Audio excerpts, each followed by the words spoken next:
Welcome to the Ray Hanania Radio Show, brought to you by the U.S. Arab Radio Network and sponsored by Arab News, the leading English language newspaper in the Middle East at arabnews.com.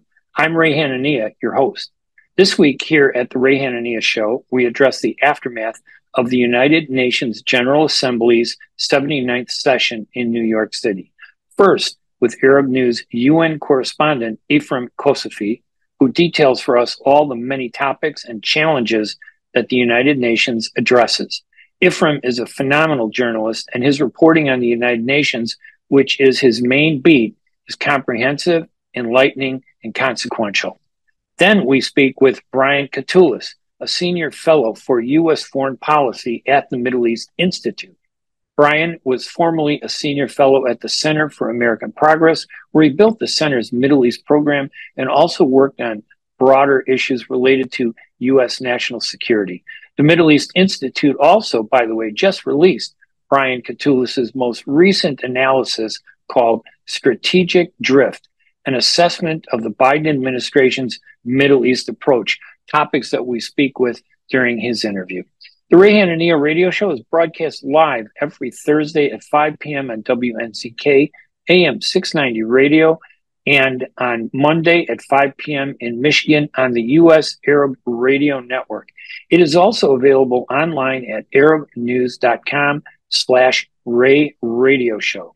Get more information on host myself, Ray Hanania, at arabnews.com or on my personal website at www.hanania.com. We will be right back after these messages with our guest, looking at the impact of the United Nations' recent sessions, its many goals to improve the world, and its efforts to address and resolve conflicts. We'll be right back right after these messages.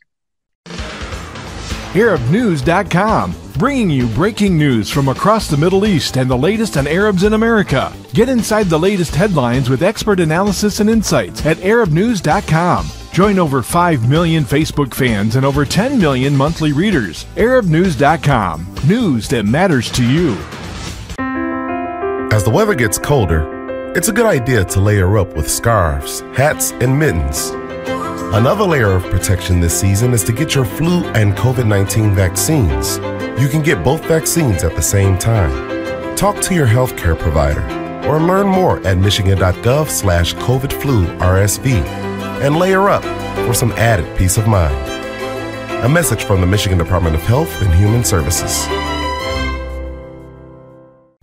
At Top Rehab Physical Therapy Clinic in Dearborn, we provide effective physical therapy sessions in order to limit pain and discomfort. Top Rehab provides physical therapy care for any diagnosis prescribed by a physician, and we regularly see and treat conditions such as stroke, TMJ, fibromyalgia, sciatica, joint pain, and more. We use a variety of pain management methods, including modalities, soft tissue mobilization, and therapeutic exercise. If you're in need of physical rehabilitation or physical therapy, get the highest quality health care at Top Rehab. Most insurance is accepted, and we're open Monday, Wednesday, and Friday 8 to 6, Tuesday and Thursday 8 to 5, and Saturday 10 till 2. Call for an appointment today at 313-846-0555. That's 313-846-0555. Choose Top Rehab Physical Therapy Clinic on Michigan Avenue in Dearborn. Life's too short to be in pain.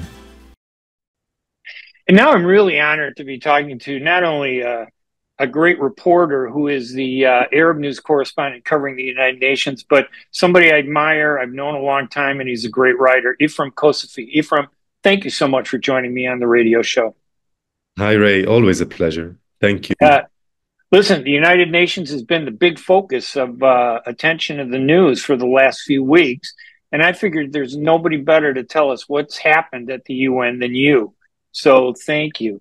Now, obviously, everybody's focused on Israel's attacks against Lebanon and Gaza. They seem to dominate the headlines, and we can talk a little bit about how that came up at the UN. But before we get into that, talk a little bit about the other headlines, you know, because the UN does so much besides conflict resolution, addressing conflict. Tell us about some of those big stories that kind of got pushed aside because of this.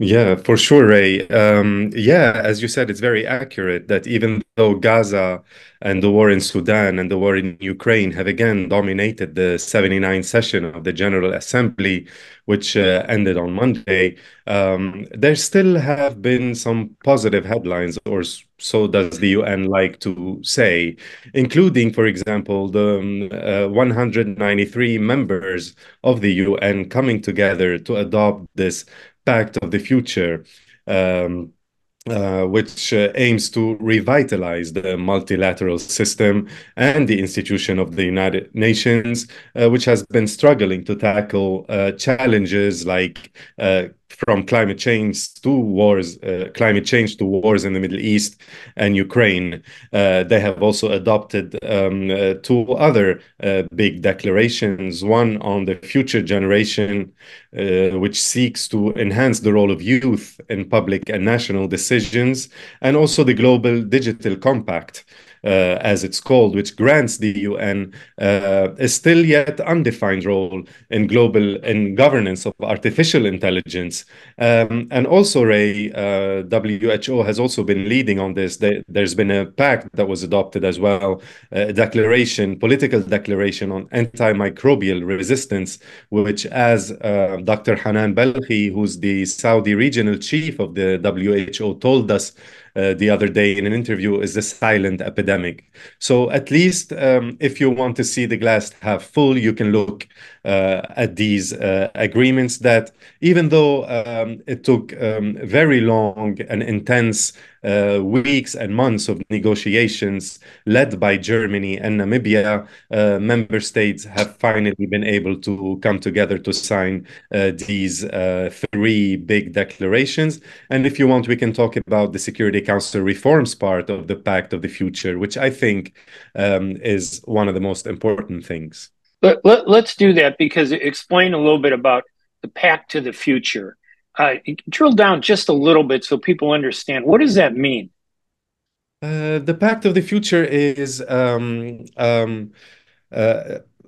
it tackles, first of all, many different themes that the UN has been trying to deal with in the past decades, including reforming the financial architecture, enhancing global governance, seeking ways to enhance multilateral work between different governments and even non-governmental entities who want to be part of the decisions, and which the UN encourages to be to be at the decision tables. And it also deals with reforms of the Security Council. As you know, Ray, since the very beginning, since the actual inception of the United Nations, member states have been saying that the Security Council needs reform. This is as they've been saying it as back as 1945. And since the 1960s, there have been many debates on the issue, how to reform the council, how to address the problem of the veto, which, as the Kuwaiti ambassador who has led or co-led the intergovernmental negotiations on Security Council reforms in the past 2 years, has been telling us, since the 1960s, member states have been trying to tackle the Security Council reforms, but in the past 2 years, the debates have considerably intensified and became more serious. And what Kuwait and Austria tried to do in leading these negotiations is to make them more transparent. Because all the debates that happened prior to these to the past 2 years, all those debates have happened at a certain time, and because of the turnover of diplomatic missions, every new mission would come and have to start anew. Now everything is transparent. There's a depository of all the debates, of where each member state stands on the issue. So at least we have that now, thanks to Kuwait and Austria and the way they worked in the past too. Everything has been televised as well.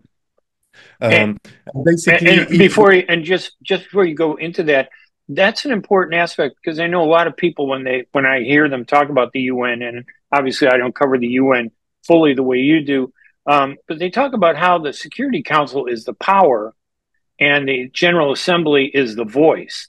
So the General Assembly can say whatever they want, but if someone on the Security Council disagrees, it goes nowhere, right? Yes, exactly. And that's majorly because of the power of the veto. And as you say, even though it is the most powerful body of the UN, it has been paralyzed for a while, especially when it comes to Gaza.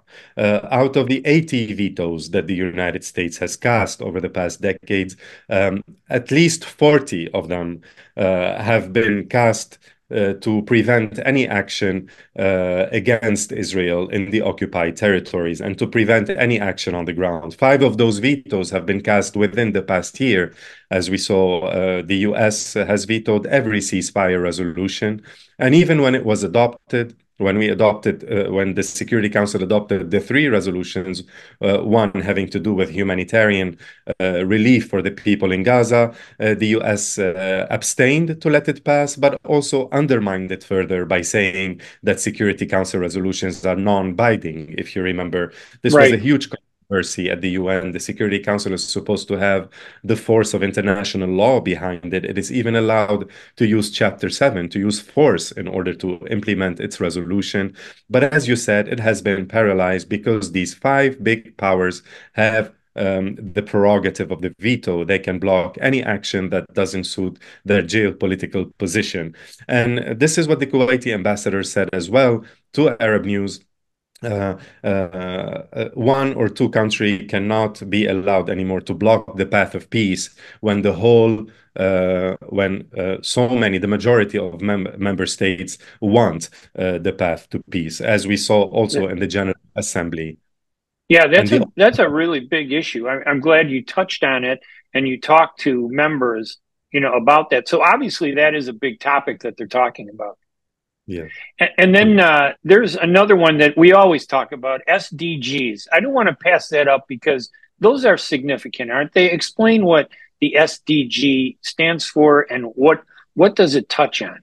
The SDGs have been adopted in 2015 by the UN. This is a set of goals that aim to basically eradicate poverty, enhance education around the world, under the slogan of no one will be left behind. You have a goal on climate, you have a goal on education, you have a goal on water and sanitation and everything that is needed for a world that's healthier and where the downtrodden finally get to have a normal life. Gender equity as well. But the UN has been lamenting for the past years that there are huge setbacks to these SDGs, and UNGA in its 79th session, just as every year, tries to bring these goals into focus, see where the world has been stalling on these goals, and also seek ways of revitalizing them and give them a new life. We are left with 6 years, I think, until the world can meet those goals. But as I said, we are experiencing major setbacks. And this is not just an issue for member states. The private sector plays a huge role in also dealing with the SDGs and their importance. We did an interview with the CEO of the Gates Foundation, for example, and they have been focused this year on malnutrition and the huge economic consequences for having this amount of people in the world, in the millions, go hungry, while the solutions are really at hand and they're not that complicated if there is just the political will to implement those resolutions. But as I said, and as you said in the beginning of your show, Gaza, the war, the conflicts in the region, the war in Ukraine, in Sudan, have again been undermining the SDGs, and the light and the spotlight was supposed to be on the SDGs this year as well. When you say they undermine the SDGs and the goals, and I think, what are they called? Sustainable development goals, I think, and they were adopted years ago, like 2015. So I remember being there in 2019 covering the UN. And I remember telling the editor, I don't ever want to cover this place again. It's too much. Send Ephrem, my friend, to do it. He wants a lot of work. But is it because of the fact that these conflicts take attention away from the SDGs, or is it because these countries sometimes are in conflict together, or is it because they impact things like the climate change, or bringing up youth, and everybody is at a different level of evolution, as a society? It's all of those reasons that you just mentioned right now together. These conflicts as well are causing hunger, malnutrition, for example. Climate change as well is driving people away from homes, impacting education, impacting women and children are usually the ones that suffer the brunt of that when that happens. Um, Conflicts also, we have seen, for example, in the case of Sudan, how conflict undermines the progress for women as well. Right. We have been talking about scandalous stories of mass rapes happening, for example, in Sudan. All these Wow. things are interlinked together. You have the energy as the goal as well, energy, clean energy for all, that we're still very, late in that process of, renewable energy in the world. All of it is very much interlinked together, and no SDG can be achieved without all the others. Let's talk now a little bit about the conflicts that have taken place in the Middle East. They've had the attention of everybody, including the UN.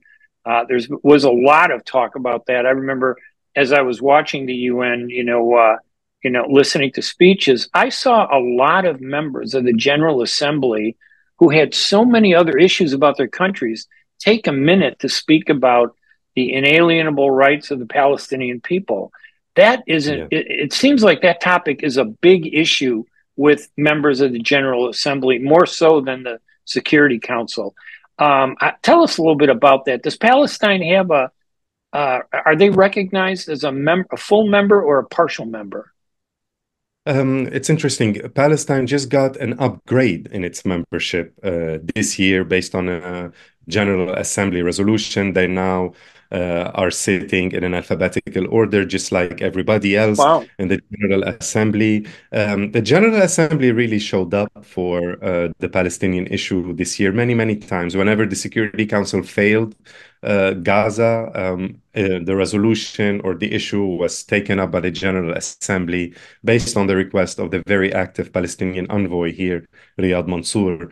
And the General Assembly has voted in its huge majority for a ceasefire, for Palestinian statehood, for the ICJ advisory opinion to be implemented as soon as possible, and for Israel to withdraw from the West Bank within a year.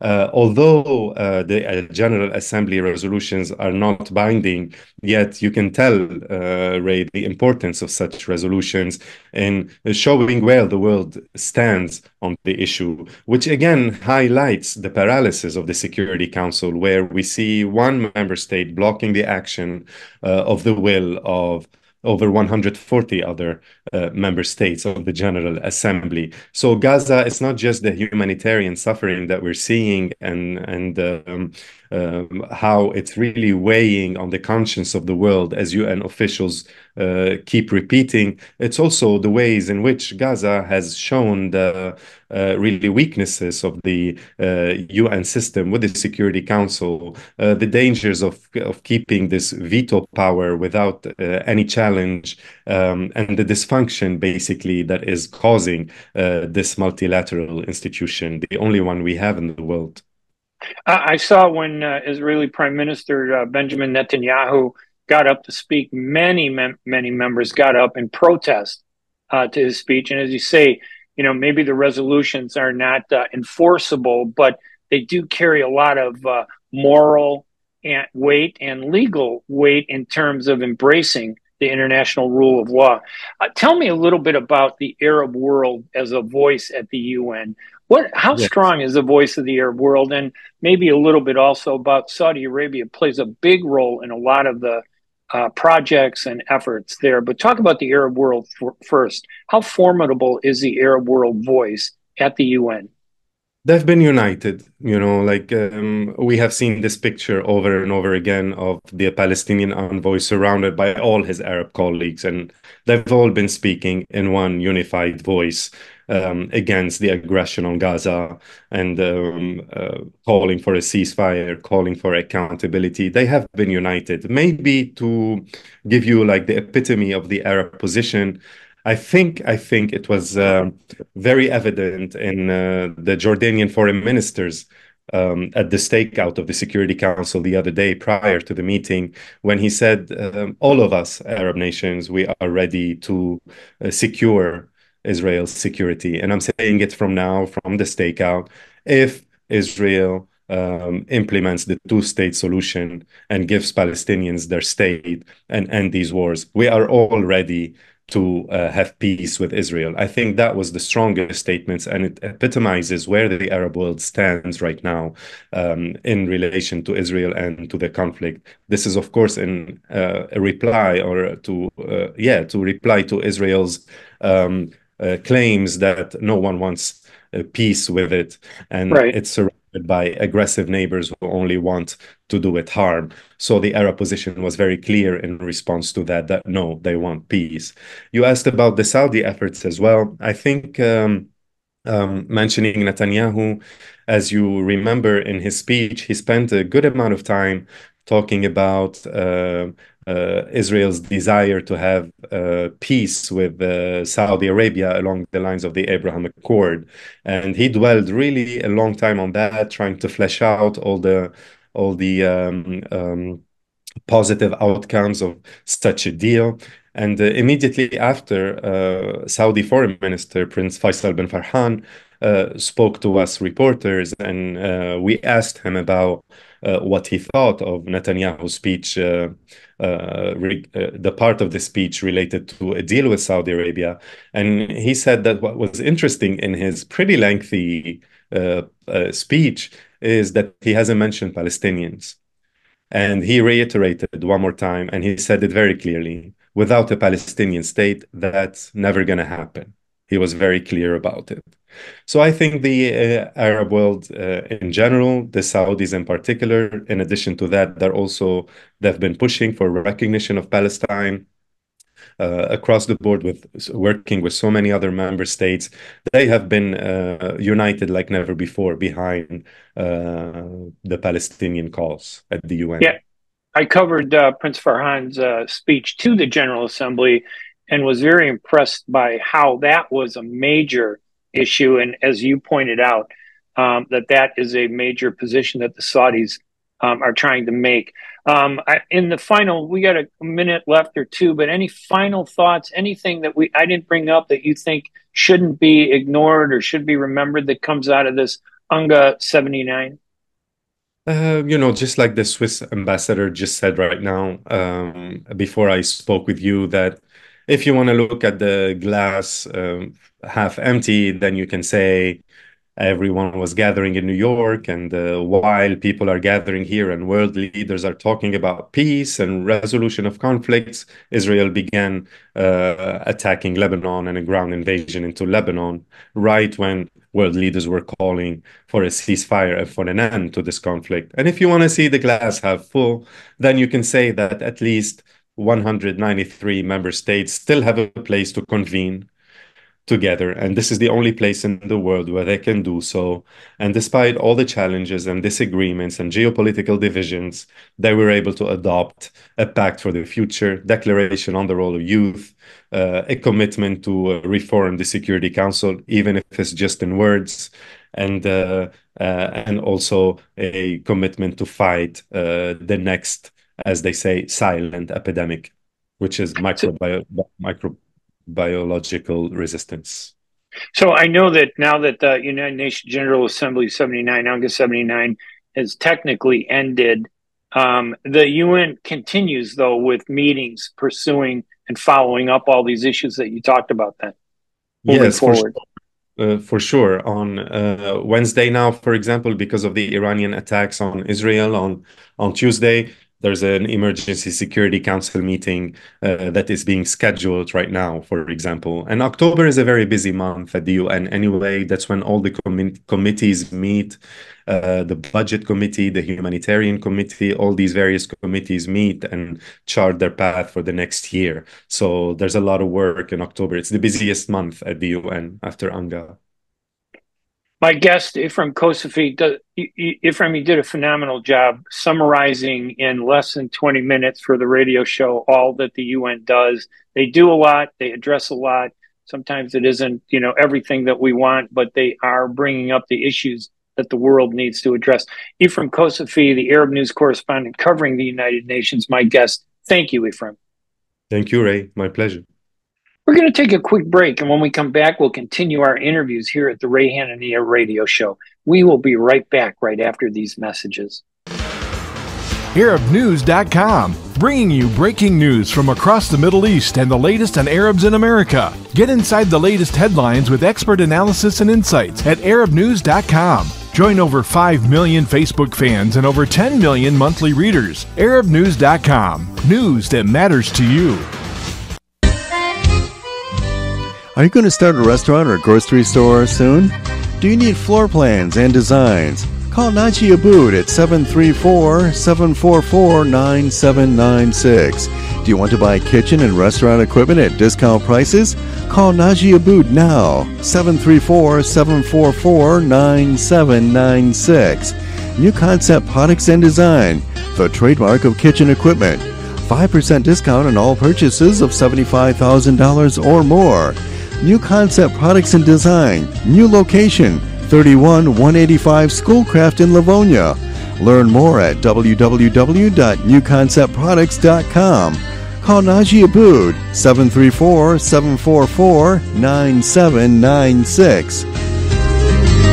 Get ready for an amazing experience at Ishtar Restaurant on 15 Mile Road in Sterling Heights. Enjoy excellent hospitality from owners Ali Al-Baghdadi and Fatty Bonham, serving the best in Mediterranean food. Try Chef Ali Al-Baghdadi's famous shawarma, the best Iraqi grills and food, and the best Arabic and international dishes. Dine in our authentic atmosphere or take out. Call 586-698-2585 or check us out on Facebook. Ishtar Restaurant practices all CDC guidelines and is open every day 11 a.m. to 10 p.m. Have an amazing experience today at Ishtar Restaurant, 3625 15 Mile Road, Sterling Heights. Ziyad brand. Quality products from our family to yours.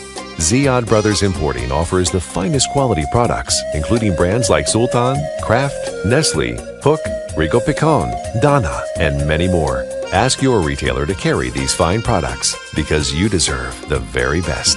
For more information, visit our website at www.ziyad.com. That's www.ziyad.com. Ziyad, quality products from our family to yours. And now I'd like to introduce my guest, Brian Katulis. He is a senior fellow for U.S. Foreign Policy at the Middle East Institute. He was formerly a senior fellow at the Center for American Progress, where he built the center's Middle East program and also worked on broader issues related to U.S. national security. The Middle East Institute, by the way, just released Katulis' most recent analysis called Strategic Drift, an assessment of the Biden administration's Middle East approach. Welcome to the program, Brian. Thank you so much for joining us. Thanks for having me. So obviously got a couple issues. One of them may kind of dovetail into your release and a recent analysis that just came out Wednesday. But first, I wanted to talk about the United Nations. I think the question a lot of people have today is the United Nations still relevant? I think it's a question people have been asking for many years now, particularly since the UN did nothing on issues like the Syrian civil war for more than a decade. The challenge with the current structure of the United Nations is that it does in many ways reflect the international balance of power. And you have obstructionist countries like Russia, like China and others that actually won't move in particular ways to actually act when governments like the Syrian regime were killing their people in the tens of thousands. So The UN met last week. It's hard for me to see what they've actually produced on some of the key fronts, whether it was trying to stop conflict in the Middle East, and trying to prevent sort of the spread of conflict in places like Sudan. So I do think it plays an important role on key issues. For instance, recently there was a polio outbreak in Gaza, and there are committed development professionals that work in parts of the UN. So it's an imperfect structure, but on the big ticket items, quite often it's what countries and the most powerful countries are doing that shape the landscape, and not what is said at the United Nations. Yeah, it sounds like they do a lot in terms of humanitarian effort, identifying strategic development goals, which is their SDGs, things that would help different countries. They give a voice, certainly, to a lot of countries that are smaller. But when it comes to conflict, I mean, wasn't that the purpose of setting up the United Nations, to prevent another World War III from taking place? This happened. They put it together right after the end of World War II. And it seems over the last 30 years, the UN has been kind of on the sidelines of the conflict. I remember a time when they had a UN peacekeeping force that had the power to step in and separate forces. We don't seem to see that anymore. Have they been weakened in terms of that aspect of their ability to influence and prevent conflict? Well, certainly there are peacekeepers from the United Nations in multiple arenas around the world. And part of the reason we don't hear about them is, to a certain extent, some would argue they're having an impact in those places. It's those problem areas where the issues are just so acute. We see it with Israel and Hamas and the war in Gaza. We see it now these days in Lebanon, and there's a UN force there. It doesn't do much in a context where you have countries and also sub-state actors like Hezbollah in Lebanon. It's not capable of doing it because it doesn't have the mandate nor the willpower, political will, or firepower to do much about it. So we can lament the system, and certainly there are faults and weaknesses, and I criticize it as well. But in certain instances, it has played key constructive roles. And we often forget the success stories because they were successes, right? Right. And but the fundamental challenge is that in a world today that is very much multipolar, there are different voices, especially China, playing its own games through the United Nations. There are countries like Iran that have the audacity to sit on the Human Rights Council of the United Nations, and they use it for their own purposes as opposed to some sort of bigger ideal, which I think initially drove its founding after the World War II. You take the good with the bad in places like institutions like the UN, and you try to make the most of it. But unfortunately, it's hard to point to a major success story in recent years. Would it be a fair criticism, though, to say, however, that the UN has been incapable of impacting in a positive way what's happening, for example, in the Middle East between Israel and Gaza and Hamas, and Israel and Lebanon, and now the recent outbreak with Yemen? It doesn't seem like they have the ability to do anything other than, speak about the moral issues and give a lot of speeches and raise money and provide funding. What can they do? Yeah, well, they're doing a lot, I think, at a popular level. If you ask Palestinian refugees that live in Jordan and Lebanon and Gaza and other places, and they offer educational services. And of course, there's been, I think, justifiable criticisms of the quality of that education and what's being taught. But there's certain things that we here in America, because we have such a great system and great economy, we just take for granted. And the UN agencies play, I think, an important role.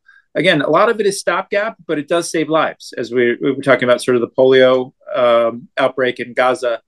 On the bigger picture questions, what I would say, easy enough to point the finger to the United Nations, but I would also point the finger to every single other major power, including the United States, China, powers in the region. They've not been able to arrest this spiral down into conflict and a regional war that I think is breaking out across the Middle East. Started with the Hamas attack against Israel on October 7th, but it's just spread. So, fine to point to the finger to the United Nations, but the United States has not done that great of a job in stopping this. And I would also argue a lot of the regional powers and also other global powers like Russia and China haven't been so good. And it's for one reason. It's that the combatants in these conflicts in the Middle East see fit to actually use force, military force, power in that way, in some cases terrorism and terror strikes, to advance their interests. And that's the unfortunate consequence of the era we live in right now. You know, I think the world's changed, though, when the United Nations was founded in the right after World War II in the late 1940s.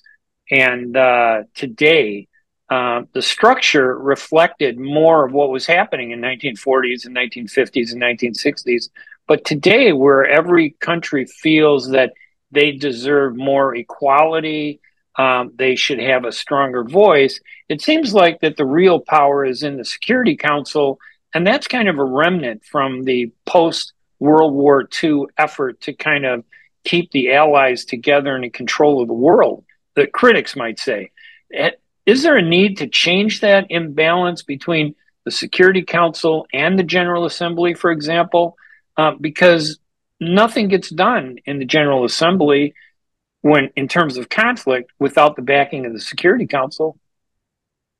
Yeah, I mean, people have talked about UN reform for decades, especially in the post-Cold War era when the Soviet Union collapsed, and the need to actually bring different voices in, including the idea of that India, which is a major democracy and a large populous country, doesn't have a permanent voice in the way that other countries do. But the problem with trying to effectuate change in the UN system is that it's sort of like trying to effectuate change in our own political system here in America.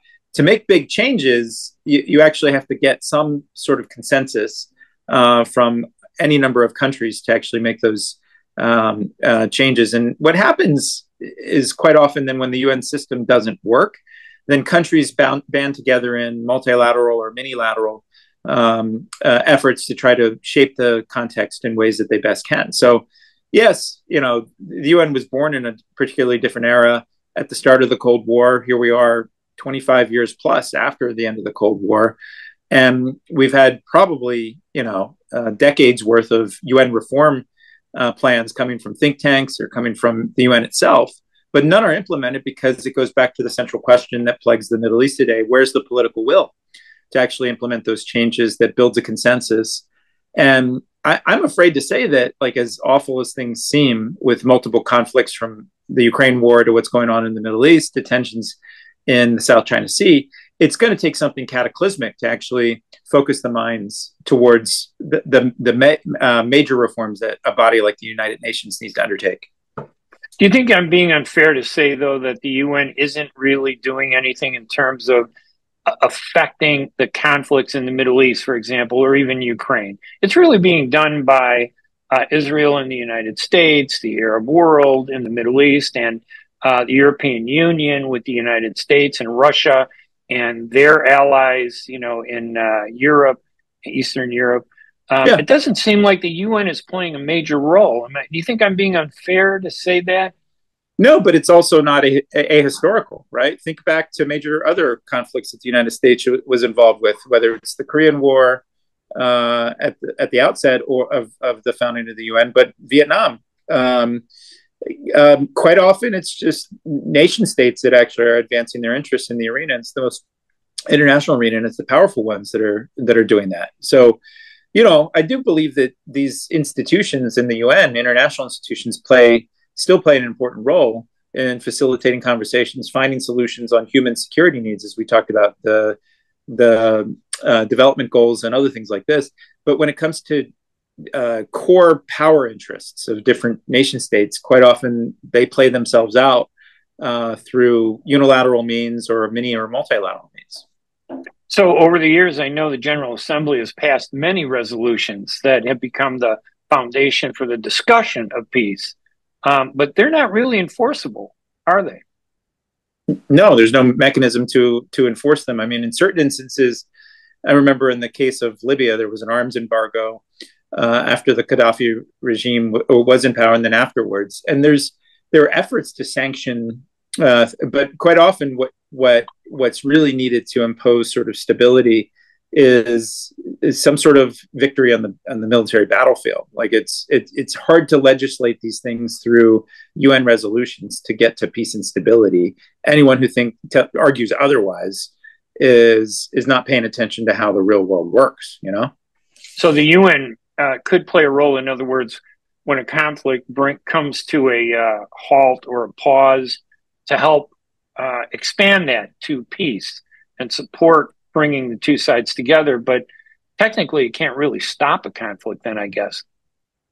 No, I mean, the government authorities in particular places, if they're strong enough, should be able to stop a conflict. As we see in the conflict unfolding in Lebanon right now, you basically have a weak, barely existent government authority that's been dominated by a terrorist group, Hezbollah. And just final question about the United Nations. Just to go back to the principle I was trying to push to, do you think it needs change to make it more impactful, or do you think that it has the role that it was assigned and it's doing it very well? Of course it needs change. It's just this chicken and egg conundrum of how do you get to that change if you don't have enough political will from key member states to actually make those fundamental reforms. So every institution, I think our government, America's, is the best in the world. There's no other that's better than this, but it still can be improved upon. So the war in the Middle East, it really kind of much more aggravated this time than it has been in prior years. It's true. Hamas committed an atrocity in attacking Israel on October 7th, and we're coming up to a year of what many on the Palestinian or Arab side would say are atrocities also that are far graver than what happened on October 7th. How do we get out of this? Because it hasn't cycled out. It seems to be getting worse now, drawing Lebanon in, now drawing Syria in. The technology has given Israel pretty strong advantage over some of these Arab countries, and it's exacted some, pretty deadly achievements over the past year. How do we get out of this? Do you see an end to this? I think a key part, and there's no one silver bullet here, unfortunately, because it's a complicated conflict on multiple fronts. I think a key part of it is global powers like the United States working with key partners in the Middle East, Arab partners that actually have been more than willing to actually do things like put their neck out to advance the idea, once again, of a state of Palestine as part of a two-state solution. And I think the conflict has focused their minds in places like Jordan, Saudi Arabia, Egypt. They know it, and these are countries, Jordan and Egypt at least, that forged peace agreements themselves with Israel in a different era. But I think a key part of trying to create some light at the end of the tunnel in this awful set of conflicts right now is that the United States can and should lead, but it needs to be part of a team, if you will, in the Middle East, because those Arab partners and other countries that have said they're willing to, A, work with the United States to thwart threats coming from Iran and its networks, but then B, advance the notion of an end state to the Palestinian-Israeli conflict that gives full security and justice and rights to Palestinians.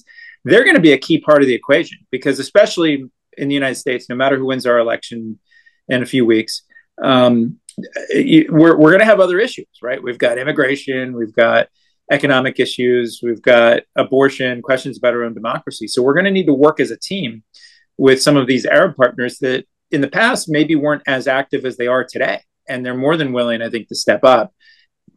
And that's one argument. I think whether it's a Harris or a Trump administration, they need to listen more to our Arab partners and the people of the Arab world to actually effectuate the solutions that actually can stick. And it's kind of ironic because now I have not read your analysis, but the title kind of gives me a little direction in terms of where it was going. It was released yesterday on Wednesday. The title is Strategic Drift, an Assessment of the Biden Administration's Middle East Approach. I'm assuming that the U.S. Biden administration approach has been drifting away or weakening. Is that a proper interpretation? And again, I have not read it.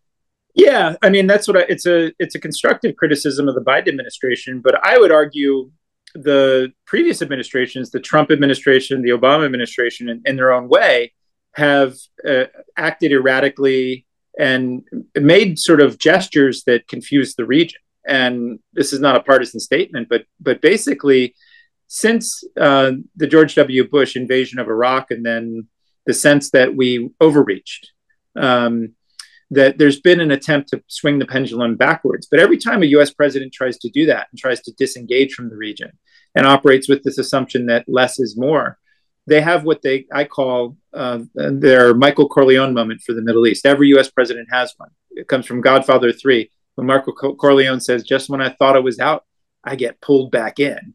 And right. Joe Biden has had his moment here too as well, because he spent the first year more or less trying to clean up the mess from the coronavirus and the economic shutdown that came with that. But then, when you look to the world, he was looking at 3 C's, China, COVID, and climate were his priorities. But towards the end of his term, he's going to find that he's doing crisis management. And that crisis management is in part very tactical, and it's a direct result of the administration's unwillingness to engage more deeply in the region with a more coherent regional security approach linked to diplomacy.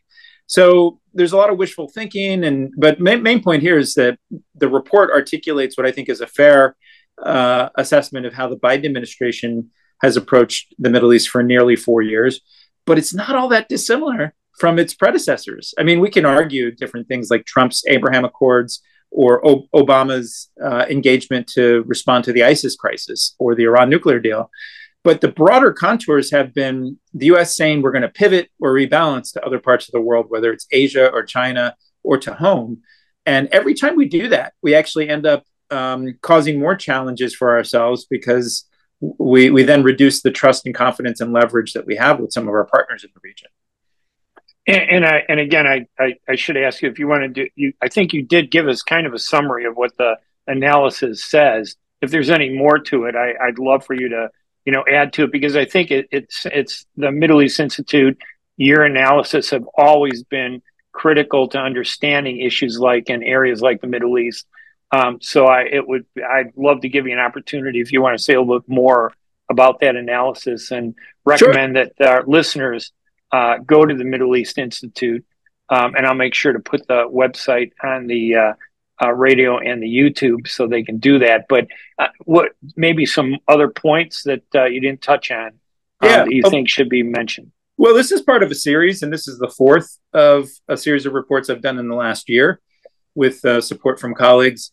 And I actually give, in the last few reports, letter grades. So like a professor does or a teacher does in school, on how the Biden administration can be evaluated according to their own goals. Their own goals in responding to the Hamas attack on Israel and the war that it led to. Their top goal was the support of Israel's self-defense and eliminating the threat posed by Hamas. And people can agree or disagree with it, but in word, deed, and action, that's been a top priority. And latest grade we give them is a B, because for all of the debate about trying to use U.S. Military support for Israel as leverage to try to get to a ceasefire and things like this, the Biden administration, by and large, has been reluctant to use that for a variety of reasons. But other goals, like securing this safe return of hostages, preventing a regional war, it's not done a very good job. And then particularly on responding to the humanitarian crisis and protecting civilians in Gaza, now increasingly in places like Lebanon, there's a lot of rhetoric, but there's not actual policy mechanisms to achieve those goals.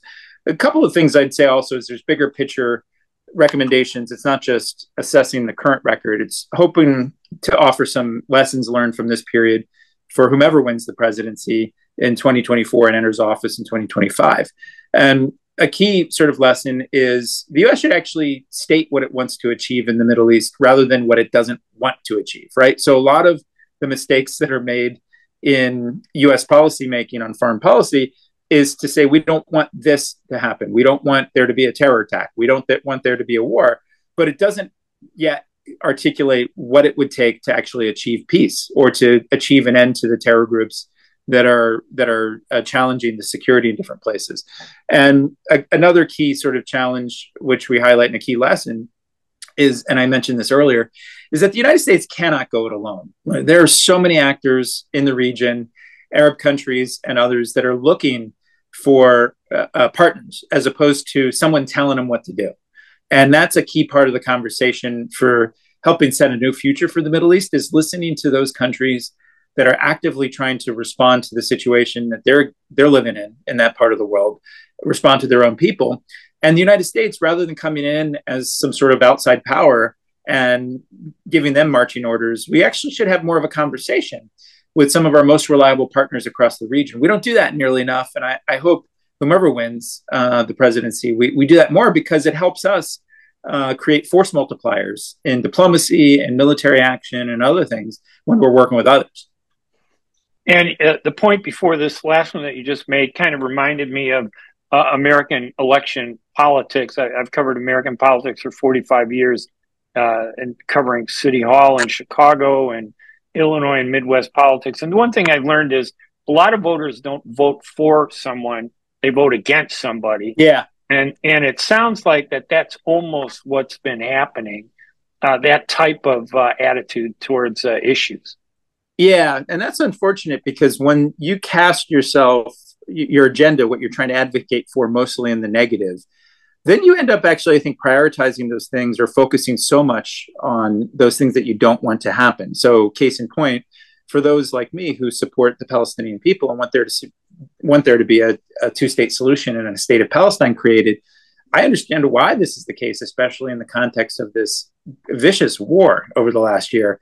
But more energy and activity is focused on trying to prevent and stop what Israel's doing, which is a key part of the equation, but it's only part of it, right? It's all then what comes next, and who's going to lead Palestine, and how does it fit within sort of the regional system there? What's our vision for the future? And we're quite often on Middle East policy stuck in a moment that we can't get out of. And the final question, Brian, again, I really appreciate you taking the time to talk to us. Your observations are always very, very helpful, not just for me, but the audience. Do you see any change happening as a result of the presidential election? In other words, do you think the presidential election is that important that it might cause change in the Middle East, or is it just going to shift things around a bit? I think if you look at the history of transitions from one administration to the other on foreign policy, partisans don't like this point quite often, but there's usually more consistency between administrations. Yes, there are shifts sometimes within administrations, but rare is the moment. And in this instance, I think the drivers of main events in the Middle East are the actors in the Middle East, and the U.S. can play a different role, and we offer suggestions at the Middle East Institute about how it could shift its policy approach. But I do think, I don't want to get too political here, but I do think there's a difference in style between the two candidates, the leading candidates for president. Donald Trump prided himself when he was president, but also as a politician, as one who uses his unpredictability to gain leverage with adversaries as well as allies alike. Remember, he's the man who met with the leader of North Korea, and he would have easily met with Iran's supreme leader and had tried desperately to do so back in 2018 in New York. So he's a bit more unpredictable, and I think that formula added to today's region, which is quite unpredictable, is an interesting exercise. He argues on the campaign trail that he would make a deal, pretty rapidly to end all of these conflicts, but he often doesn't elucidate how he would go about doing that. So that's, I think, his style. I think the tone and style of Harris will be quite similar to Biden when it comes to Middle East issues, though some people have noted that she sounds sometimes more empathetic towards Palestinians and some concern. But I think if I would characterize Trump as unpredictable, I think Harris and her template is a bit more technocratic, managerial sort of style of things, but not really trying to shape events, mostly trying to respond to events. And those different styles matched up with where I think the center of gravity is in the action in the region, which is in the region. It will be an interesting mix to contemplate and deal with. So I think, long story short, it does matter who leads America. It will produce different postures, but it matters a lot less than I think the political debates during a campaign season seem to highlight. And it's a bit more about the style of governance and whether or not which leader and which administration can build stronger relationships with some of our partners in the Middle East. And as the British would say, your analysis is brilliant, is the word the British love to use. I'm always impressed by it. My guest, Brian Katulis, Senior Fellow for U.S. Foreign Policy at the Middle East Institute, formerly a Senior Fellow at the Center for American Progress, where he built the center's Middle East program and also worked on broader issues related to U.S. national security. And of course, yesterday, Wednesday, the Middle East Institute released Katulis' most recent analysis called Strategic Drift and Assessment of the Biden Administration's Middle East Approach, which I'm looking forward to reading myself. Brian, thank you again so much for joining us. Thanks, Ray. Great to be with you. We're going to take a quick break, and when we come back, we'll continue our interviews here at the Ray Hanania Radio Show. We will be right back right after these messages. ArabNews.com, bringing you breaking news from across the Middle East and the latest on Arabs in America. Get inside the latest headlines with expert analysis and insights at ArabNews.com. Join over 5 million Facebook fans and over 10 million monthly readers. ArabNews.com, news that matters to you. With more than 30,000 successful in vitro fertilizations, IVF Michigan is now ranked as one of America's best fertility clinics according to Newsweek magazine. IVF Michigan fertility centers are the recognized leaders in high-quality fertility care. With locations in Bloomfield Hills and 9 other cities in Michigan and Ohio, IVF has experts in all aspects of the field. A founding member, American board-certified Dr. Nicholas Shama, is one of the leading reproductive endocrinologists in Michigan and Ohio. He has performed over 20,000 successful IVF cases, and it's helped thousands of couples fulfill their dreams of parenthood. When it's time to get personalized care from Dr. Nicholas Shama at one of America's best fertility clinics, call IVF Michigan Fertility Centers in Michigan and Ohio toll-free at 855-952-9600. 855-952-9600. Life for Relief and Development has now been rated as one of the best charities for humanitarian aid. Life's humanitarian projects span the globe, and Life is celebrating its 30th anniversary of providing essential life-saving aid to people and communities in 36 countries, regardless of race, color, religion, or cultural background. Where there is life, there is hope, and when disaster occurs here or around the world, including being one of the first responders to the Turkey-Syria earthquake crisis, Life for Relief and Development rushes in to provide food, medical aid, and shelter to those in need. We are looking to help the earthquake victims, and we take 0% overhead on emergency donations, so please help improve these efforts. Learn more about our involvement to help the helpless and bring hope where it's needed most, and make your tax-deductible donation to Life for Relief and Development now at lifeusa.org or call 248-424-7493. That's 248-424-7493. Hey Michigan, let's think beyond the sink and learn where the water your family drinks every day comes from. Private wells and public water supplies allow homes across Michigan to draw water from different sources like lakes, rivers, and groundwater. Tap into the facts about your home's water source and learn about your home's water quality to protect your family's health. Visit michigan.gov/care for MI drinking water. A message from the Michigan Department of Health and Human Services. Thank you for listening to the Ray Hanania Radio Show, brought to you by the U.S. Arab Radio Network and sponsored by Arab News, the leading English language newspaper in the Middle East at ArabNews.com. This season, the Ray Hanania Radio Show focuses on the U.S. presidential elections, the battle between the major party candidates, former President Donald Trump and Vice President Kamala Harris, and the third-party contenders who could push the election into the House, Robert F. Kennedy Jr. and Dr. Jill Stein. We'll be back next Thursday with more special guests to help us understand the role Arab and Muslim voters in America are playing in the presidential election. Check out our page at arabnews.com/Ray Radio Show for all of the programs that we've recorded and all of the story links that have been written about the program. And also you can go to my website at hanania.com, Hanania, Hanania.com, for my columns, my radio shows, my podcasts, and all my writing at Arab News. Have a great week, everybody. See you next Thursday. Good evening.